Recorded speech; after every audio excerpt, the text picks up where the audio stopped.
Hello everyone, welcome to another video. Today we are going to talk about disposal of non-current asset other than by exchange. Because exchange of non-current asset we have already covered in the previous videos. So today we are going to talk about disposal. Actually, the asset disposal is the removal of long-term assets from the company's accounting records. Okay, like when you sell the asset, you have to simply remove. It is an important concept because capital assets are essential to the successful business operation. Moreover, proper accounting of the disposal of asset is critical to maintain updated and clean accounting records. Okay, and the assets disposal may be result of the several events. Just let me give you example. For example, an asset might be fully depreciated, so maybe you have to remove, you have to write it off from the financial statement, or an asset is sold because it is no longer useful or needed. That is why you need to maybe sell, and you will remove from the financial statement. Or an asset may be removed from the books due to unforeseen circumstances, maybe theft or something like that. Okay, so like here you should remember, like disposals, under disposal we have a certain procedures. Like if you want to sell your asset, so simply what you need to do, you need to follow the following procedure. The point number one, first of all, the depreciation is recorded up to the time of disposal. Like first of all, you need to calculate the depreciation until the date of disposal. Okay, so this is really important because you need actually the carrying value of asset at the date of disposal. So date of disposal mean to say, carrying value mean to say we need a cost of asset minus accumulated depreciation. Okay, so that is why first you need to calculate depreciation until the date of disposal. Maybe in your exam question, the depreciation calculation might be missed for certain time period, so that is why you need to calculate first that depreciation. Okay, why we need to calculate the depreciation? Because if you will calculate the depreciation, so your depreciation will not be understated. This is the first reason.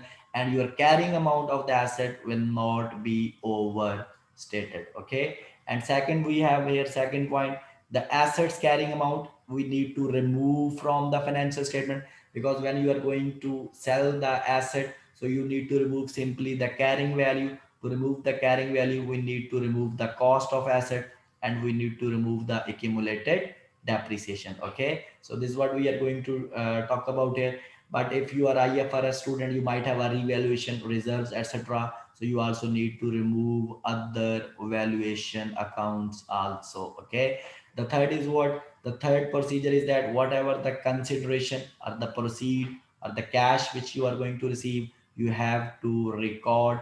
I mean, say you will debit the cash, and I will talk about the entry. Okay, so and the final what, you have to book the gain or loss on the disposal.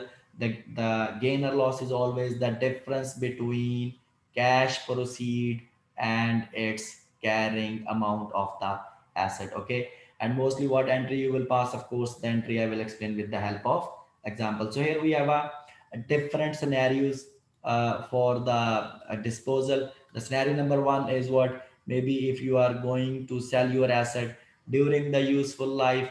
Okay, so for the cash or even for the scrap value. Okay, so accounting is very simple here. What you need to do, you need to simply remove the cost from the books of account. When you want to remove the cost, of course you will credit the asset cost account.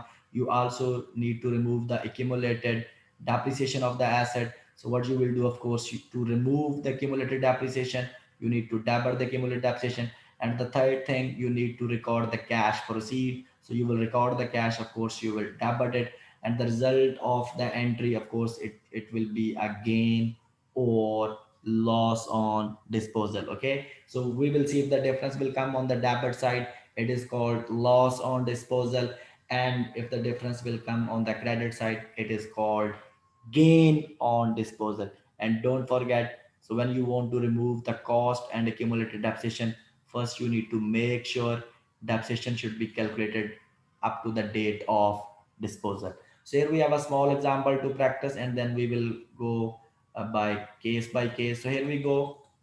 For example, a company sold a machine with the carrying amount of 100,000. How? Because the historic cost for this machine was 180,000, and you have a 80,000 of accumulated depreciation, and you sold it for $135,000 in cash. So what, how you will calculate the gain or loss now? Simply, if you want to calculate the gain or loss directly for MCQs, so simply you will take the difference of sale proceed, okay, minus carrying value of asset, updated carrying value of asset. If your sale proceed is greater than carrying value, so it will result in a gain. This will be a gain. Okay, if your sale proceed will be less than carrying value, this would result in a loss. Okay, but if he will ask you what accounts will debit, which accounts will debit or credit, so you have to pass the double entry. So by using this data, first of all you have to record the cash which you have received, so you will debit the cash, okay, by 135,000. Then simply you need to reduce, you need to remove the carrying value of asset. To remove the carrying value asset, you need to remove the cost, and then you need to remove the accumulated depreciation. So to remove the accumulated depreciation, which is 80,000 in the question, we will debit the accumulated depreciation. And to remove the cost of asset, simply you will credit the cost of asset account like machine account, which is 180,000. It's given here.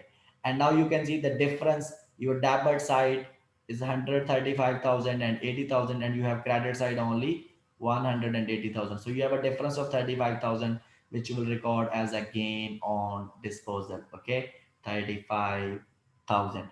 Now here, if the machine was sold, now assume it's another scenario.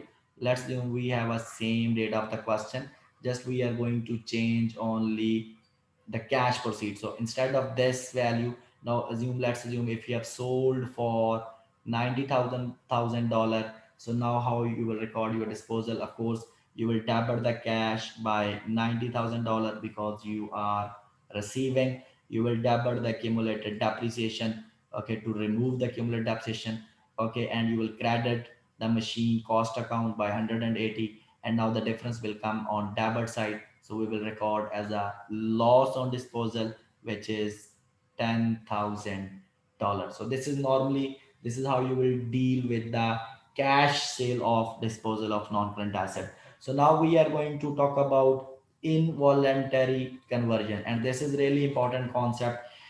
First we need to understand what is the involuntary conversion. Okay, and here I will try to explain the accounting from practical point of view also, you should understand. So first of all, you should remember what is involuntary conversion. Actually, an item of the property, plant and equipment is involuntarily converted when it is lost through a casualty. I mean, say flood, earthquake, or fire. For example, your asset is damaged, totally damaged, for example, okay, due to any casualty. Okay, it could be a flood, earthquake, or anything, maybe fire.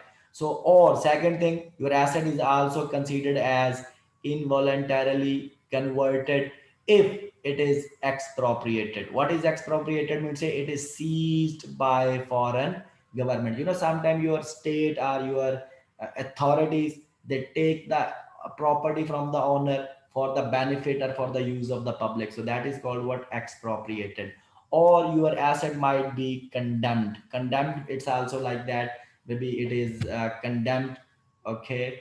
So in the condemnation, simply you can say what is the condemnation. Actually, under the condemnation, a condemned property or the condemned building is a property or building that local, usually municipal authorities have closed or seized or placed certain restrictions on for various reasons. Okay, that is called what? The condemned. Maybe your property is not fit for use, let's assume. Okay, maybe you have a building which is not fit for use, so it could be condemned by the, again, authorities. Okay, that is called condemnation.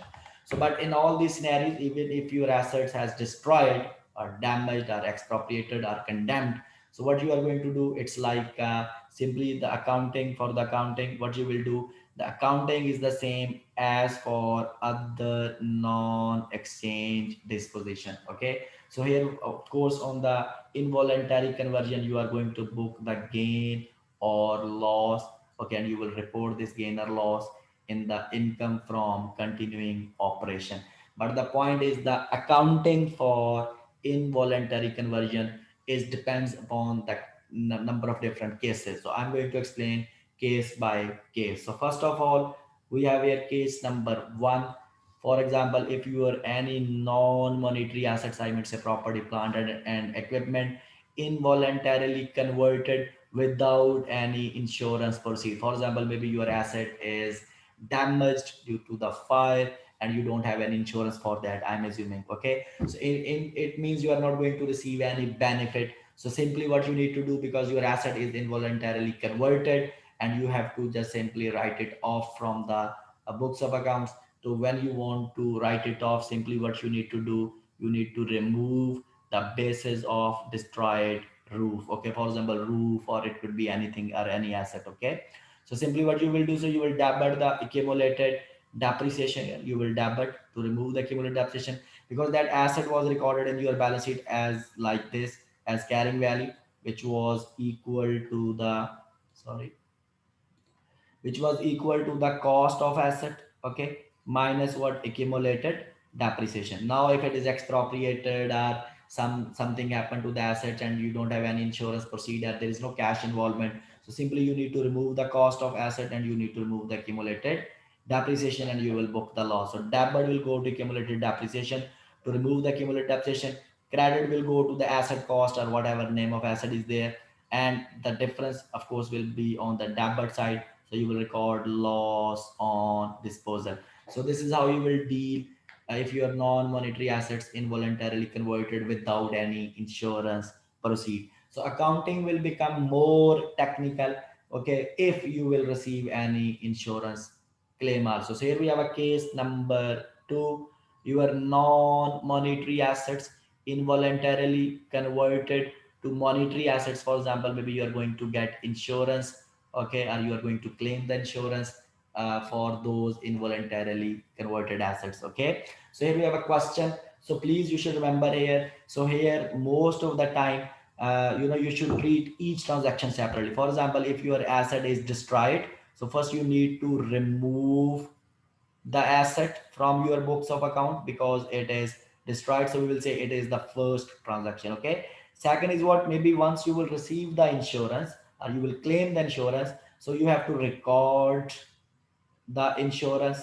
Okay, so this is treated as another transaction, and sometime maybe you are required by law or maybe due to any reason you have to replace the destroyed asset. So if this is the scenario, so you have to record the replaced asset separately. Okay, so this is what is the another transaction. So you have to treat each transaction separately. Okay, don't forget. So what I'm saying, actually you will better understand with the help of example. So here we go, we have a small question to practice.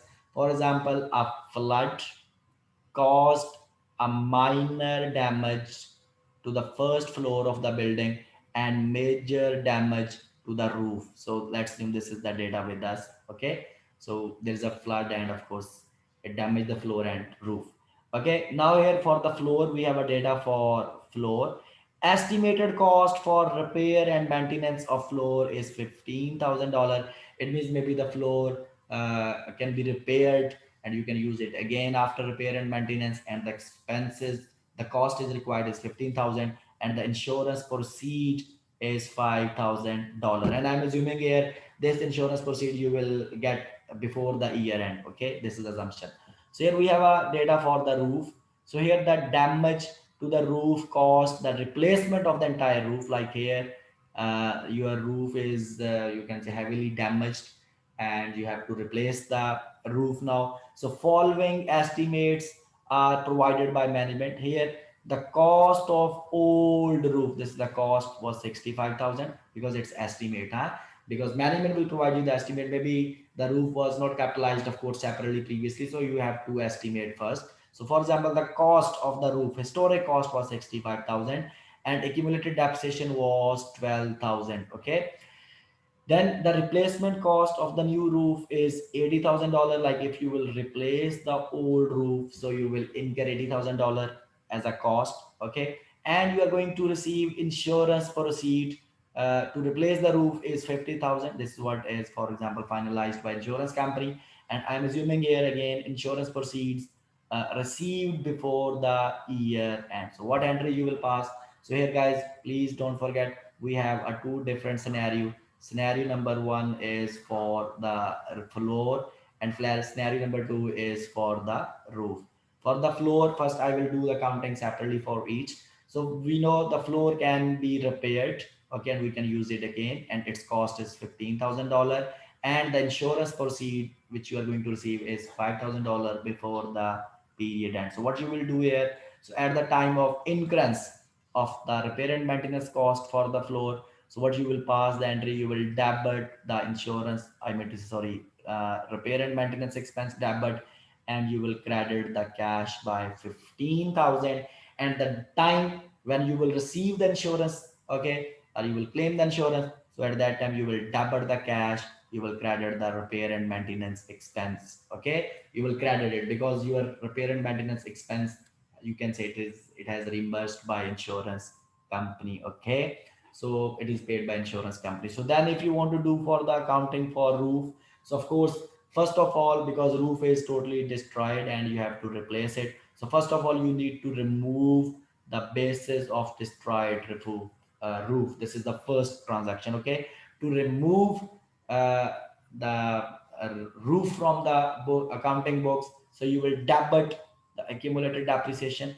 To remove that accumulated depreciation, you will credit the roof cost which was 65,000, it's given in the question, and you will record debit loss on disposal of 53,000 as a difference of debit and credit side. Okay, then at the time of insurance proceed, like when you will receive the insurance by the before the period end, so you will debit the cash of $50,000 because this amount is given in the question, and you will credit the gain on proceed of 50,000. Okay, you got my point. So some companies, what they do, they create a gain or loss asset and liability account. So they put both debit credit side there. So you can take the net position from there also. But what I'm doing here, so I am just putting loss in separate account and maybe gain in the separate account, and at then I can net off. Okay. So then we have here uh, third thing, because you are also required to replace the roof. Okay, and for that you will incur $80,000 cost which is given in the question. So that's why this is a third transaction which you have to record. So record the cost of the new roof because you are going to pay 80,000. So you will debit the roof of 80,000 and you will credit the cash of 80,000. So if you will see what is your net position, what you have, what you got a net loss or net gain in this transaction. Of course you got a net loss. The reason is that because you have booked the loss here of 53,000 and you booked the gain here for 50,000. If you take the difference of 53 minus 50, you will get a net loss. So this is how you will do the accounting for involuntary conversion. Now guys, sometime maybe in your exam question, you might have a asset which is fully depreciated. Third scenario I'm explaining. Okay, and you have to write it off from the balance sheet. If you want to write off fully depreciated asset, so simply you will debit the accumulated depreciation by 100%, and you will credit the asset cost account, okay, by 100%. And I'm assuming here your depreciation is equal to asset cost because it's 100% depreciated. So this is how you will write off. Sometimes guys, you might have an asset which is a fully impaired, 100% impaired. Okay, so you can deal with the same way as like for example, you have to remove, if you have any asset which is 100% impaired now due to any reason, so you will debit the accumulated depreciation. Okay, you will credit the asset cost account. Okay, you can credit the asset cost, of course you have to credit, and you will debit the impairment loss. Okay, which is the difference because you want to write off this fully impaired asset. Okay guys, so this is how you will deal with the disposal and involuntarily converted assets and fully 100% depreciated assets, how to write off and how to deal with 100% impaired asset, total impaired asset. Okay guys, see you in the next video. Thank you so much. Bye bye.